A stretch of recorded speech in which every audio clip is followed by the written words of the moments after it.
Topology optimisation के बाद हम एक्सप्लिसिट डायनेमिक शुरू करते हैं और इसमें हम एग्जांपल लेंगे एक बेसिक, जिसमें आयरन सिलेंडर जो है उसे हम सैंड पे ड्रॉप करके देखेंगे कि सैंड में कैसे डिफॉर्म कर रहे हैं हमारे पार्टिकल्स। तो उससे पहले हम बेसिक सी एक स्टडी कर लेते हैं कि स्टैटिक और एक्सप्लिसिट में अंतर क्या है। तो स्टैटिक में जो हमारी, आप देख सकते हैं कि स्लो और स्टेडी लोडिंग के लिए हम केवल एनालिसिस कर सकते हैं। एक्सप्लिसिट में फास्ट, सडन या इम्पैक्ट वाली चीज़ें, जैसे आप वॉल में कोई चीज़ इम्पैक्ट कराओ उसकी एनालिसिस होती है। स्टैटिक में टाइम का बड़ा रोल नहीं होता, लेकिन हाँ एक्सप्लिसिट में बहुत क्रूशियल रोल होता है। इसमें एग्जांपल के तौर पे हमने कनेक्टिंग रॉड और ब्रैकेट कर रखा है, आप जाके देख सकते हैं। और एक्सप्लिसिट में हम अलग अलग ड्रॉप्स, इम्पैक्ट्स की और क्रैशेस की टेस्टिंग करेंगे, इसलिए क्योंकि ये फेलियर पॉइंट के बियॉन्ड होने वाला कैलकुलेशन होता है। तो शुरू करते हैं।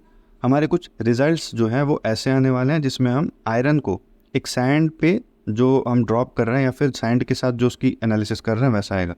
तो वापस से हम आ जाते हैं वर्कबेंच में। वर्कबेंच में हमें एक्सप्लिसिट डायनेमिक्स खोलना है इस बार, लेकिन सबसे पहले हमें इंजीनियरिंग डेटा में जाना होगा। इंजीनियरिंग डेटा में आप जाके इंजीनियरिंग डेटा सोर्सेज में जाइए और वहाँ एक्सप्लिसिट मटेरियल्स आपको मिलेगा। एक्सप्लिसिट मटेरियल्स में एक्सप्लिसिट डायनेमिक्स में होने वाली मटेरियल्स की 243 मटेरियल्स की लिस्ट है। इसमें आपको आयरन और सैंड, ये दो मटेरियल्स ऐड करना है अपने अपने लाइब्रेरी में। ध्यान रहे एक्सप्लिसिट डायनेमिक्स में मटेरियल्स का बहुत क्रूशियल रोल होता है, इसलिए आपको मटेरियल की प्रॉपर्टीज़ भी इंडिविजुअली वेरीफाई करनी पड़ सकती है, और अगर ना हो तो आपको डालना भी पड़ सकता है। तो इतना करने के बाद, मटेरियल सिलेक्शन के बाद, हम वापस से आ जाते हैं वर्कबेंच में और अपना स्पेस क्लेम ज्योमेट्री खोल लेते हैं।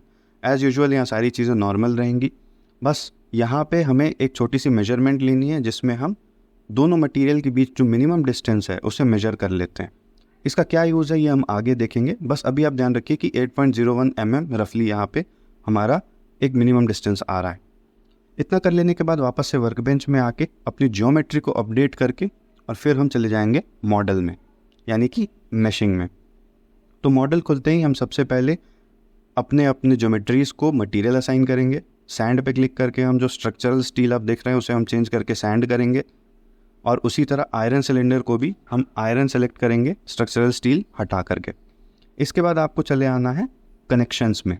कनेक्शंस में हमें एक मैनुअल कॉन्टैक्ट रीजन ऐड करना है। ये क्या है इसके बारे में डिटेल में आगे जानेंगे। फिलहाल आप ये जानिए कि टारगेट ऑब्जेक्ट में हम वो सेलेक्ट करेंगे जो डिफॉर्म होने वाला है, और कॉन्टैक्ट में हमें वो सेलेक्ट करना है जिसकी वजह से डिफॉर्मेशन होने वाला है। इसको एक हार्ड एंड फास्ट रूल मत बनाइए, बस अभी के लिए सिंप्लिसिटी के लिए मैंने ये बताया है कि अगर आप ज्योमेट्री चेंज करके कोई एनालिसिस करें तो कैसा हो। फिर मेश में हम इंसर्ट में आएंगे और साइजिंग ऐड करेंगे। साइजिंग ऐड करने से हमें सहूलियत मिलती है कि हम दोनों ऑब्जेक्ट की अलग अलग मेश साइजिंग पे मेशिंग कर सकते हैं। यानी कि अगर हम चाहें तो सिलेंडर को थोड़ा फाइन करें और जो हमारा सैंड बॉक्स है उसे हम कोर्स करें, तो ये इसलिए हमने ऐड किया है। फॉर एग्जाम्पल, जैसे कि मैं यहाँ पे आपको दिखाऊं कि अभी जो मैंने मेशिंग की है, एक जनरल मेशिंग, तो इसमें आप देख सकते हैं कि जो हमारा ये सैंड है वो कोर्स आया है। मतलब सैंड की मेशिंग इज़ ओके, लेकिन हमें सिलेंडर की मेशिंग थोड़ी सी और फाइन करने की रिक्वायरमेंट है। तो इसके लिए आपको कोई भी चेंज नहीं करना है, बस सिंपली आपको बॉडी साइजिंग में चले जाना है, जिसमें आपने सिलेंडर को साइजिंग दी हुई थी, और उसमें आपको एलिमेंट साइज़ चेंज कर देना है अपने रिक्वायरमेंट के अनुसार। यहाँ हम 1 mm पे करेंगे, और फिर उसके बाद अगर आपको सैंड बॉक्स की चेंज करनी है तो आप सैंड बॉक्स भी यहाँ कर सकते हो, मैंने जैसा करके यहाँ दिखाया है, और फिर आप जनरेट कर लीजिए। तो अब यहाँ आप देख सकते हैं कि कैसे मेशिंग जो है वो चेंज हो गई है। हमारा जो सिलेंडर है वो और फाइन हो गया है, और सैंड बॉक्स भी अब मेशिंग के लिए गुड टू गो है। हाँ, इसमें भी हम स्टूडेंट लाइसेंस के अनुसार अपने नोट्स और एलिमेंट्स देखेंगे।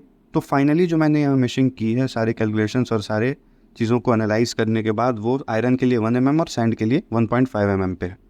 इतना करने के बाद हम अब चले आते हैं अपने अगले स्टेप पे, जिसमें हम आगे जाके एक्सप्लिसिट डायनेमिक्स पे राइट क्लिक करेंगे, और वहाँ पे सबसे पहले हमें एक फिक्स सपोर्ट देना है।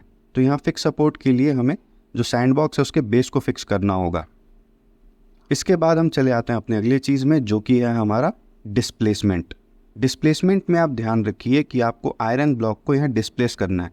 वेलोसिटी वाली चीज़ें हम अगली वीडियोस में देखेंगे, लेकिन यहाँ ध्यान रहे आपको जो ज्योमेट्री सिलेक्शन करना है वो फेसेस में करना है। तो आप देख सकते हैं 8.01 mm से बियॉन्ड होना चाहिए, यानी कि हम यहाँ -15 mm दे देंगे। यानी कि जब ये -15 mm नीचे जाएगा तभी जाके ये सैंड बॉक्स से कॉन्टैक्ट में आएगा। फिर हम आ जाते हैं एनालिसिस सेटिंग्स में। यहाँ पे आपको 0.001 सेकेंड्स देना है, ये आपका कैलकुलेशन टाइम होता है। फिर आपको सॉल्यूशन में जाके और सारी चीज़ें ऐड कर देनी है, डिफॉर्मेशन और स्ट्रेस। अब हम इसे सॉल्व करेंगे, लेकिन हमें मिलेगा एक एरर, और इस एरर को मैंने जानबूझ के शो किया है ताकि मैं आपको एक चीज़ समझा सकूँ। आपको उसके लिए डिस्प्लेसमेंट पे क्लिक करना होगा। अब आप यहाँ देख सकते हैं कि t=0 पे भी हमारा y पे -15 शो कर रहा है, विच मीन्स कि t=0 और t=0.001 सेकेंड पे कोई चेंज ही नहीं है, वो दोनों -15 है। इसी वजह से ये एरर आ रहा है। तो हमें यहाँ पे चेंज करना होगा, t=0 पे हमें ऑब्जेक्ट को ओरिजिन पे शो करना होगा। तो आप इसको चेंज करके 0 कर दीजिए और आप रैंडमली कहीं क्लिक कर दीजिए, तो ये वैल्यू आपकी रजिस्टर हो जाएगी। इसके बाद आप देख सकते हैं कि कैसे हमारी वेलोसिटी जो है, डिस्प्लेसमेंट जो है वो टाइम के साथ घट रही है। यानी कि t=0 पे वो 0 पे था, लेकिन t=0.001 पे वो -15 पे आ गया। अब आप सॉल्व करिएगा तो आपका सोल्यूशन रन हो जाएगा, और टाइम बहुत लगता है इसमें। तब तक हम बात कर लेते हैं कि कैसे टाइम कम कर सकते हैं। पहली चीज़ हम करेंगे कि जो हमने टाइम दिया है कैलकुलेशन के लिए, उसमें हम 1 सेकेंड या 0.1 सेकेंड जैसे बड़े टाइम को अवॉइड करें, और छोटे टाइम जैसे 0.001 सेकेंड्स को हम इम्प्लीमेंट करें। इतना करने के बाद अब देखेंगे मैश रिफाइनमेंट में, जिसमें हम फाइन मैशिंग को जो है थोड़ा अवॉइड करते हैं, क्योंकि एलिमेंट काउंट जो है हमें उसे कम रखना है, तभी हम फास्टर कैलकुलेशन कर पाएंगे। तो अगर आपको करना ही है फाइन मैशिंग, तो आप अपने कॉन्टैक्ट एरिया या जहाँ पे आप चाहें वहाँ कर सकते हैं स्पेसिफिकली। तीसरी है पोस्ट प्रोसेसिंग, जिसमें हम उन्हीं क्वांटिटीज़ को ऐड करेंगे जिन्हें हमें स्टडी करनी है, लाइक स्ट्रेस डिफॉर्मेशन। अलग से कोई चीज़ ऐड करने पे आपका टाइम ज़्यादा लगेगा। और बूस्ट सिस्टम एफिशिएंसी, जिसमें आप बैकग्राउंड में चल रहे ऐप्स को बंद करिए, रैम और सीपीयू को थोड़ा फास्ट करने की एडिशनली कोशिश करिए। इन सब चीज़ों के अलावा पांचवी चीज़ जो मैं यहाँ बताना चाहता हूँ कि जो हम ज्योमेट्री क्रिएट करते हैं, तो आपकी कोशिश रहनी चाहिए कि जो आपके ज्योमेट्री के बीच में मिनिमम डिस्टेंस है उसको आपको कम से कम रखना है। इसका ये बेनिफिट होता है कि जब अगर आप हाई रखोगे तो ऊपर से जब ये बॉडी नीचे आएगी तो इसमें एक वेस्ट कैलकुलेशन जाएगा, और आपको वेस्ट कैलकुलेशन में कैलकुलेशन टाइम नहीं देनी है, इसीलिए आपका टाइम बढ़ जाता है। इसलिए आपको लेस रखना है। तो यहाँ पे हमारा कैलकुलेशन हो चुका है ख़त्म। तब तक हम देख लेते हैं कि हमारे रिजल्ट्स जो है वो कैसे आए हैं। आप देख सकते हैं कि डिफॉर्मेशन कितनी अच्छे तरीके से हुआ है। हाँ, आप यहाँ पे वायर फ्रेम हटा के और रिजल्ट्स को अलग अलग तरीके से देख सकते हैं। कंटूर्स हटा के एनिमेशन प्ले कर सकते हैं, आप एनिमेशन को वीडियो फाइल में कन्वर्ट कर सकते हैं।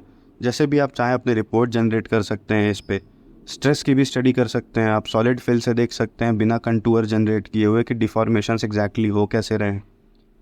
इन सब चीज़ों के अलावा आप सेक्शन प्लेन भी बना के देख सकते हैं, और सेक्शन प्लेन में भी आप एनिमेशन रन कर सकते हैं कि डिफॉर्मेशन एग्जैक्टली हो कैसे रहा है। जस्ट इन केस अगर आपको देखना है कि इन पूरी चीज़ों में एनर्जी का कैसा तालमेल रहता है या जोड़ रहता है, तो उसके लिए आप सॉल्यूशन इन्फॉर्मेशन पे आ जाइए। सॉल्यूशन आउटपुट में आप एनर्जी समरी पे क्लिक कर दीजिए। तो यहाँ एनर्जी का जो रोल रहेगा वो आपको ग्राफिकल फॉर्म में मिल जाएगा, और आप उसको रिपोर्ट में भी इंक्लूड कर सकते हैं। Thank you.